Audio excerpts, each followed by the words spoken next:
عزیزان محترم، اللہ رب العزت کی توفیق خاص سے ہم نہایت ہی اہم موضوع پر جو کہ علم اور علماء کے بارے میں ہے کئی جمعوں سے اس کے اوپر گفتگو کر رہے ہیں، مگر آج ہم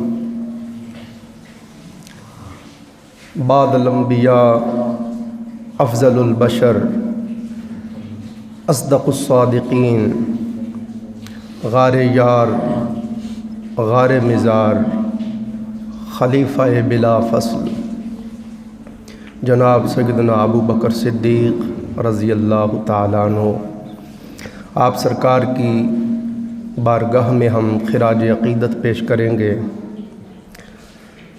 چونکہ آپ سرکار کی وفات کے دن ہیں۔ اور عزیزان محترم، جناب سیدنا ابو بکر صدیق رضی اللہ تعالیٰ عنہ سرکار کی اگر محبت نہ ہو تو بندے کا ایمان ہی مکمل نہیں ہوتا۔ آپ محسن اسلام ہیں اور آپ کی خدمات کا اندازہ آپ اس بات سے لگائیں کہ سرور دو جہاں صلی اللہ علیہ وآلہ وسلم نے ارشاد فرمایا، میں نے ہر کسی کے احسانوں کا بدلہ دے دیا مگر ابو بکر کے مجھ پر اتنے احسان ہیں کہ میں بدلہ نہیں دے سکا، قیامت کے دن اپنے رب سے بدلہ لے کر دوں گا۔ اس پر بھی شارحین پھر بحث کرتے ہیں، وہ کہتے ہیں سرکار کی ذات پر اللہ کے علاوہ کسی کا احسان نہیں ہے، حضور تو خود محسن انسانیت ہیں، سرکار تو خود محسن کائنات ہیں اور محسن عالم ہیں۔ حضور علیہ السلام کی ذات پر جناب سیدنا ابو بکر صدیق کے وہ احسان نہیں تھے، بلکہ اللہ کے دین کی خاطر حضرت ابو بکر صدیق سرکار کی جو قربانیاں تھیں ان کی طرف حضور نے اشارہ کر کے فرمایا۔ میں نے پورا ہفتہ سیرت کی بہت کتابیں پڑھی، میرے دل میں میرے سینے میں آپ کی محبت موجزن ہے اور میرا سینہ اور میرا دماغ آپ کی عظمت اور شان سے بھرا ہوا ہے۔ 2 گھنٹے بھی ہوں تو وہ کم ہیں، جمعے کا وقت بہت مختصر ہوتا ہے، تو اختصار کے ساتھ آج ہم صرف ایک ہی نقطے کو پڑھیں گے کہ سفر ہجرت میں تاجدار کائنات صلی اللہ علیہ وآلہ وسلم جناب سیدنا ابو بکر صدیق سرکار کو اپنے ساتھ کیوں لے کر گئے۔ کفار کے ظلم و تشدد کے باعث اور جبر و تشدد اور ظلم و ستم کے باعث آقا علیہ السلام کے فرمانے پر، سرکار کی اجازت دینے پر تقریباً اکثر صحابہ مدینہ پاک ہجرت کر گئے۔ بس وہی لوگ بچے جو کفار کی قید میں تھے یا مفلسی کے باعث نہ جا سکے۔ حضرت ابو بکر صدیق اور حضرت علی شیر خدا رضی اللہ عنہما، ان دونوں ہستیوں کو سرکار نے خود روکا ہوا تھا۔ حضرت ابو بکر صدیق رضی اللہ تعالیٰ عنہ نے کئی بار اجازت مانگی، فرمایا ابو بکر تمہیں اجازت نہیں، میں امید کرتا ہوں کہ مجھے بھی ہجرت کی اجازت مل جائے گی اور ہم اکٹھے ہی جائیں گے، اللہ کی بارگاہ سے اجازت کا منتظر ہوں۔ تو سیدنا ابو بکر صدیق نے عرض کی، آقا میرے ماں باپ آپ پر قربان ہوں، آپ بھی ہجرت کے امیدوار ہیں؟ فرمایا ہاں ابو بکر۔ پھر جناب سیدنا ابو بکر صدیق رضی اللہ تعالیٰ عنہ اس سفر ہجرت کی تیاری میں لگ گئے کہ راستے میں آقا علیہ السلام کو جہاں تک ممکن ہو سکے میں آرام پہنچا سکوں۔ میں نے عرض کیا جناب سیدنا ابو بکر صدیق کی اتنی خدمات ہیں کہ ساری امت مل کر بھی حضرت ابو بکر صدیق سرکار کے برابر نہیں ہو سکتی۔ اور یہ میں نہیں کہہ رہا، آقا علیہ السلام نے خود فرمایا میری ساری امت کے ایمان ایک پلڑے میں رکھے جائیں اور تنہا ابو بکر کا ایمان ایک پلڑے میں رکھا جائے تو ساری امت کے ایمان مل کر بھی ابو بکر کے ایمان کے برابر نہیں ہو سکتے۔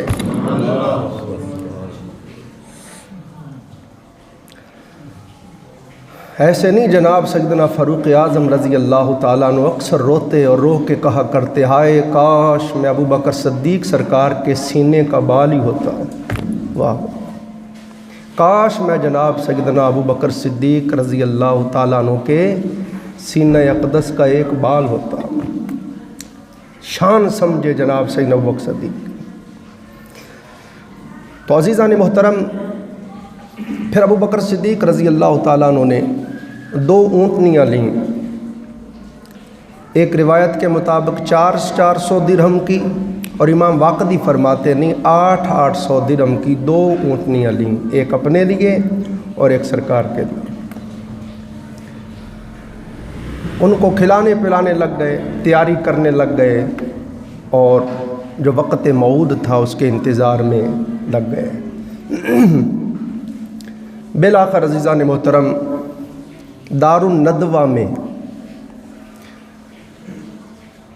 کفار قریش نے بہت بڑی کانفرنس بلائی، اجلاس بلایا۔ کوئی بھی ان کا صاحب عقل و دانش اور صاحب علم و فہم اور کوئی مالدار، کوئی سردار ایسا نہیں تھا جو اس اجلاس میں شریک نہ ہوا ہو۔ حتیٰ کہ ابلیس بھی ایک شیخ بزرگ کے روپ میں وہاں آ گیا۔ وہ پوچھا آپ کون ہیں؟ کہنے لگا میں شیخ نجد ہوں۔ وہ بھی اس اجلاس میں شریک ہوا۔ کفار کو اس چیز کی فکر لاحق ہوئی کہ محمد عربی صلی اللہ علیہ وآلہ وسلم کے جانثار آپ کے صحابہ سارے ہجرت کر کے مدینہ چلے گئے ہیں، اور ڈر ہے کہ کہیں آپ بھی ہجرت کر کے نہ چلے جائیں، اور پھر وہاں سے اپنے جانثاروں کو لے کر اکٹھے ہو کر لاؤ لشکر کے ساتھ ہمارے اوپر حملہ آور نہ ہو جائے اور ہمیں نیست و نابود نہ کر دیں۔ تو اس لیے اجلاس بلایا کہ نعوذ باللہ محمد صلی اللہ علیہ وآلہ وسلم کو ہجرت کرنے سے پہلے ہی قتل کر دیا جائے اور آپ کا قصہ تمام کر دیا جائے۔ اب اجلاس شروع ہوا۔ کسی نے کہا کہ آپ کو قید کر دو اور سوراخ میں سے بس روٹی دے دیا کرو، یہاں پہ رہے۔